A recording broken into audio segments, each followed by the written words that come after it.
The 2023 FIFA Women's World Cup will see the best footballers on the planet do battle. US icon Megan Rapinoe is aiming to create more World Cup history, while Ireland and Nigeria will look to shock their more fancied opponents. Immerse yourself in the biggest sporting event of the year with the Contenders. Incredible strike from Rapinoe.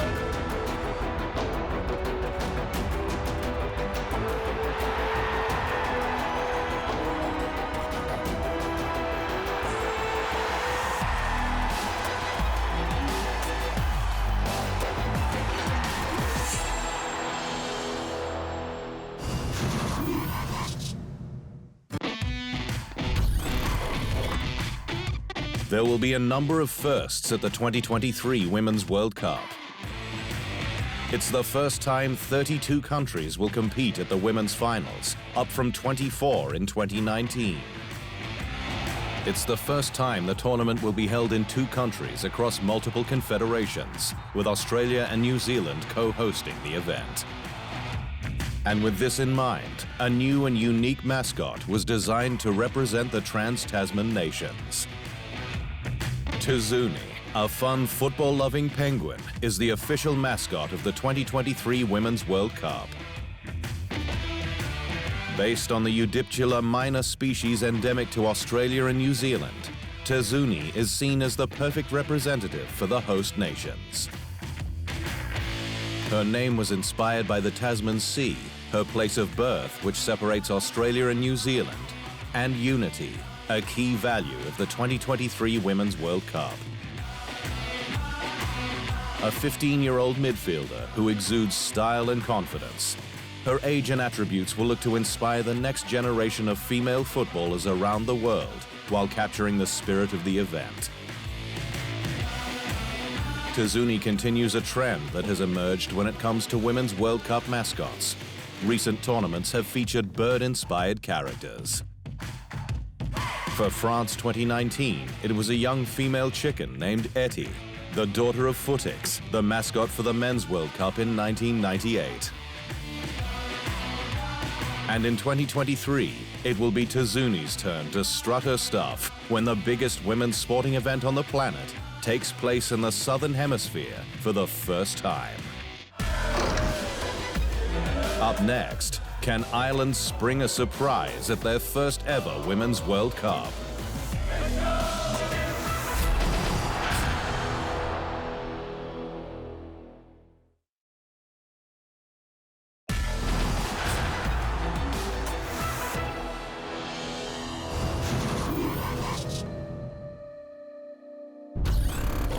Ireland created history by qualifying for the Women's World Cup for the first time, securing their spot at the 2023 finals via a European playoff. Ireland punched their ticket to Australia and New Zealand by defeating Scotland 1-0 at Hampden Park in October 2022, a famous night for the girls in green. They reached the playoffs after finishing second in World Cup qualifying, winning 5 of 8 games with the sole defeat to group winners Sweden. The Women's World Cup debutantes have been pitted in a difficult group, starting with a tough assignment against Australia in Sydney on July 20, followed by matches against Canada and Nigeria. Well, we need to be realistic. We play first a home nation, then we play the Olympic champion, and then we play the best of pot 4, Nigeria, who actually should be ranked higher but doesn't get the points because they play in Africa. So, yeah, we are very realistic. But again, we will be ready. We will face everybody without any fear. And there's one thing that we're absolutely sure of, that the games will be exciting, because all our games are exciting. High demand for tickets has forced a venue change for Ireland's Group B opener against the co-hosts. The clash has been moved from Sydney Football Stadium to the tournament's largest venue, Stadium Australia, which can hold up to nearly 83,000 spectators. It's absolutely incredible that the Republic of Ireland have qualified for a Women's World Cup for the first time ever. What a huge, huge moment for that country and for women's football. And we know that there is a huge expat community in Australia from Ireland, and they also have a huge travelling fan pack, which is all the more reason for us to consider this move of the stadiums for their match, just to allow as many seats as possible for those fans to fill. Captain Katie McCabe is the heartbeat of this Irish side. Capable of playing on the wing or at fullback, McCabe's leadership and versatility makes her an indispensable member of the squad. She scored a team-high 7 goals in World Cup qualifying. Guarding well. Midfielder Denise O'Sullivan was also a prolific source of goals throughout qualifying, netting 6 times to help Ireland secure a playoff spot. Appearing at a major tournament for the first time, Ireland will be no pushovers at the 2023 Women's World Cup. We have a tough group, let's be honest, but coming as debutant, being at such a high, and then having to play the opening match against a host nation in a full stadium, I mean, what else do you want? That is what we always wanted. So this is a group who doesn't fear anyone or anything, and we are just going to embrace that.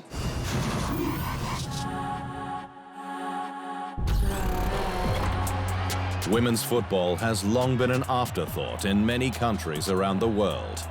That is now a thing of the past. The growth of the women's game across several key areas has taken the sport to newfound heights.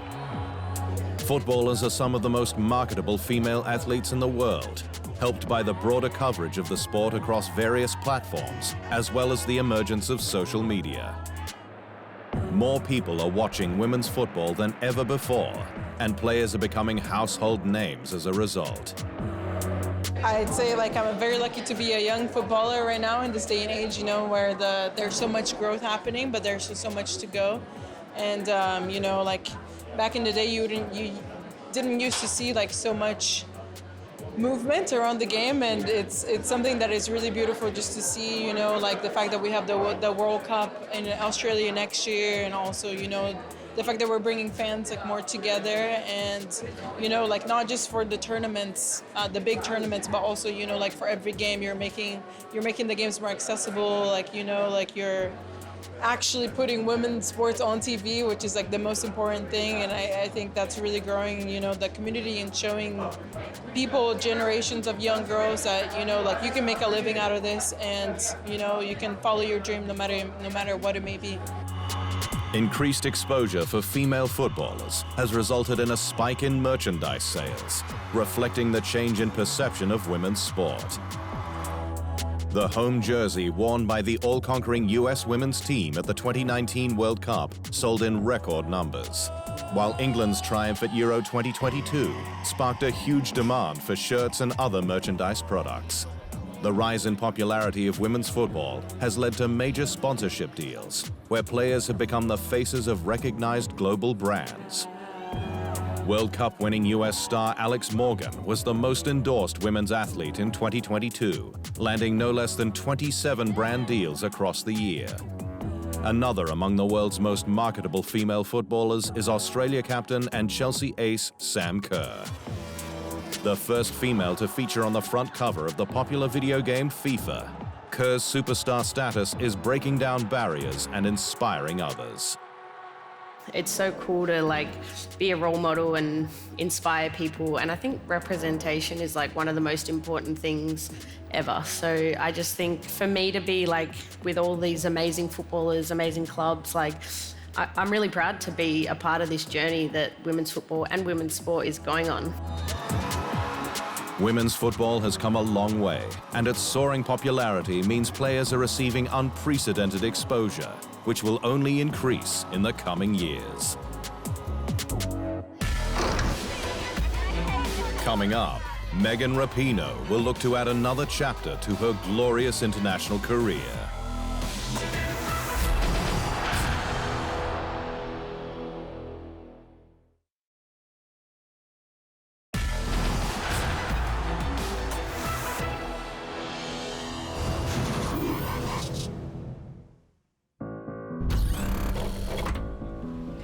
Megan Rapinoe is one of the most influential figures in women's football, both on and off the pitch. Rapinoe, a two-time world champion with the US, is preparing to play in her 4th Women's World Cup in 2023. And she will look to add a 3rd World Cup crown to her outstanding international CV when the all-conquering US side arrives in Australia and New Zealand to defend their title. Rapinoe reveled in the glory as the US made it back-to-back World Cups in 2019, stealing the show with her clutch goals and trademark celebration. A penalty conversion in the 2-0 win over the Netherlands made the then 34-year-old the oldest player to score in a Women's World Cup final, living up to her tag as a big game performer. I got the sense that people felt like they had won the World Cup, like they had some sort of part in it, like it was for everyone, which I really love. I think that's one of the most special things about this one. Rapinoe's 6 goals for the campaign saw her awarded the Golden Boot as the tournament's leading scorer, before claiming the Golden Ball Award after being adjudged the best player at the 2019 finals. She then took out the coveted Ballon d'Or, crowning her the world's best female player. It capped off a memorable 2019 for the American superstar. Quite surreal, to be honest. I don't think it's sunk in yet. Likely probably will never sink in this year. It's been pretty incredible. But I mean, such an honor, obviously, to win the World Cup and do so in the fashion that we did. You know, to be even nominated for one of the best players and then be in the 11 for the year is just, yeah, tremendous. Away from the pitch, Rapinoe has long been a vocal advocate for several social justice issues. Her opinion holds more weight than any of her female compatriots. Rapinoe regularly uses her platform to publicly support causes that are close to her heart, like the fight against racism, homophobia, and pay inequality. I'm also a professional athlete, and I've helped, along with all of my teammates virtually here today, one teammate literally here today, win 4 World Cup championships and 4 Olympic gold medals for the United States. And despite those wins, I've been devalued, I've been disrespected, and dismissed because I am a woman. And I've been told that I don't deserve any more than less because I am a woman. You see, despite all the wins, I'm still paid less than men who do the same job that I do. Her courage to speak out on important issues has won plenty of admirers around the world. She's also been such has had such an important voice for the football in general. And I'm very inspired by that because it's not always easy to be on the top of your game, but also use your voice to something good. And I think really she has carried the sport into the right direction. I think Megan's character, personality is something that I admire, is that she's not afraid to stand up for what's right. Rapinoe was the driving force behind the equal pay battle between the US women's team and its own governing body, a dispute that lasted 6 long years. Rapinoe was one of 28 US players who filed a lawsuit against the US Soccer Federation in 2019, citing the discrepancy in World Cup prize money paid to the men's and women's teams. In February 2022, the US women's national team reached a landmark $24 million settlement with US Soccer, leading to pay parity with their male counterparts. Megan did something really consequential. She helped lead the change for perhaps the most important victory for anyone on her soccer team or any soccer team: equal pay for women.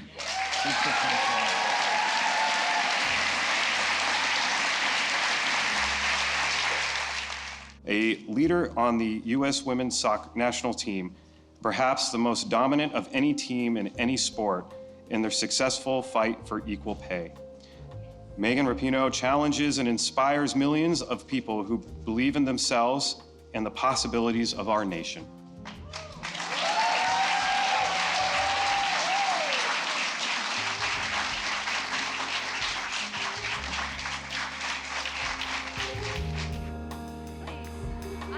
Rapinoe's persistence and tenacity was crucial in forcing change. It's a Herculean task to win a World Cup, certainly in the fashion we did with all that we were fighting for off the field. And this felt just as Herculean or probably bigger in so many ways. So I'm excited about moving forward. I'm excited about this groundswell that we're going to have. Now in the twilight of her career, Rapinoe has been in and out of the US team under coach Vlatko Andonovski. After missing the 2022 She Believes Cup, Rapinoe was recalled for crucial World Cup and Olympic qualifiers. She then started on the bench in 2 friendlies against Germany, a sign that her role within the team has changed. But a return of 7 goals and 4 assists in 14 NWSL appearances in 2022 proves she's still got a lot to offer. Rapinoe bounces it in! My goodness! Megan Rapinoe scores from distance! That's an incredible strike from Rapinoe. Rapinoe's experience and leadership will be invaluable as the US aim to create history by winning a 3rd straight Women's World Cup.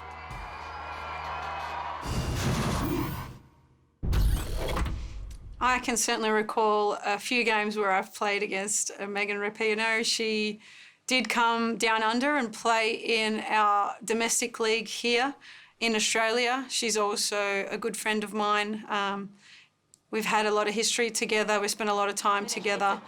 She's a great person, but a formidable opponent on the field. My most notable was in the 2015 World Cup, where I played against the USA in the first match for Australia. And yeah, she did beat me. And it was a bittersweet moment because, you know, she's a great player, but, you know, always sad when you let in a goal. The USA coach has been giving her some time on the bench, and sometimes that makes you more of a ferocious opponent.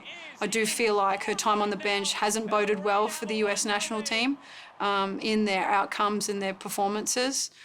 And she's just one of those players that brings the team together. You always have the glue that knits a team, and I do really feel like she's one of those people that can not only bring it on the park, but also keep a team together off the park.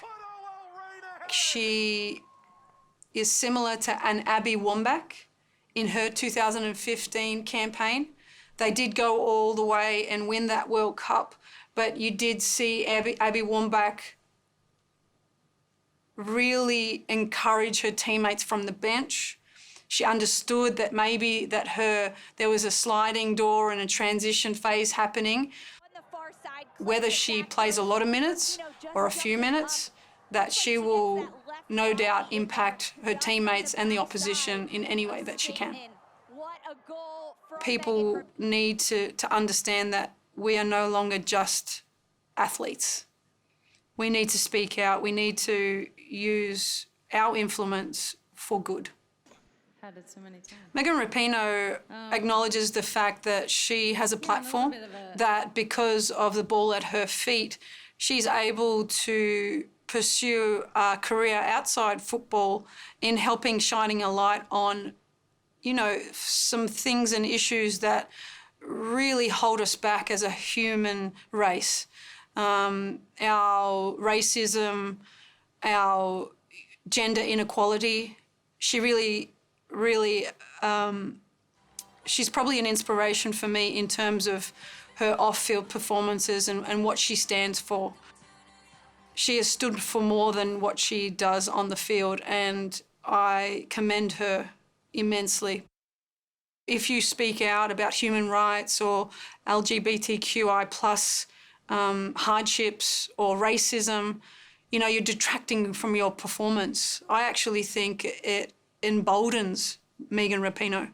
She comes out stronger. So it just gives her that confidence of, you know, I can fight the haters every day of my life, the Twitter trolls and all the people. She brushes it off with aplomb. She knows that she has a tight-knit group around her. She has a country that loves her, and the hate will not win against her. So when she comes out onto the play, she plays with such freedom because she acknowledges that she's in a privileged position, and she's not going to let the weight of that hold her down. Megan has a huge career outside of football. She has just opened her own production company. She wants to be a change maker in the world, and I do really feel that she is a force for good, and anything she touches will really turn to gold. Still to come, will Nigeria improve on their underwhelming Women's World Cup record?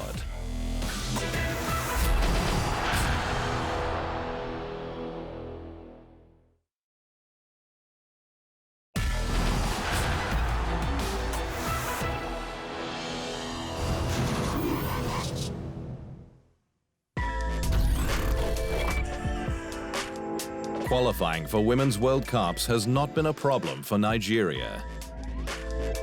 The Super Falcons have participated at every edition of the Women's World Cup, one of just 7 nations to do so. Despite their perfect qualifying record, they've largely underwhelmed at the finals, progressing to the knockout stage just twice, in 1999 and 2019. And heading into the 2023 Women's World Cup in Australia and New Zealand, their form has not been the best. Without injured star Asisat Ashuola, they were defeated by hosts Morocco on penalties in the semi-final of the 2022 Africa Cup of Nations, ending their run of 3 consecutive titles. Their heartbreaking defeat to Morocco was followed by losses to Zambia, the United States twice, and Japan, heaping pressure on the team after a disappointing 4th-place finish at the Cup of Nations. Like their semi-final meeting with the Atlas Lionesses in Rabat, the Super Falcons will face another hostile crowd when they tackle co-hosts Australia in Brisbane on July 27. Yeah, it's playing against the host nation. It's mixed feelings because it's quite difficult because of the massive support you get. You know, during the last WAFCON that we had in Morocco, where unfortunately we played against Morocco in the semi-finals, over 60,000 fans, all against the Super Falcons of Nigeria. We lost, you know, by the lottery of penalty. We have gained experience from that, and we know how to handle, you know, such matches way forward.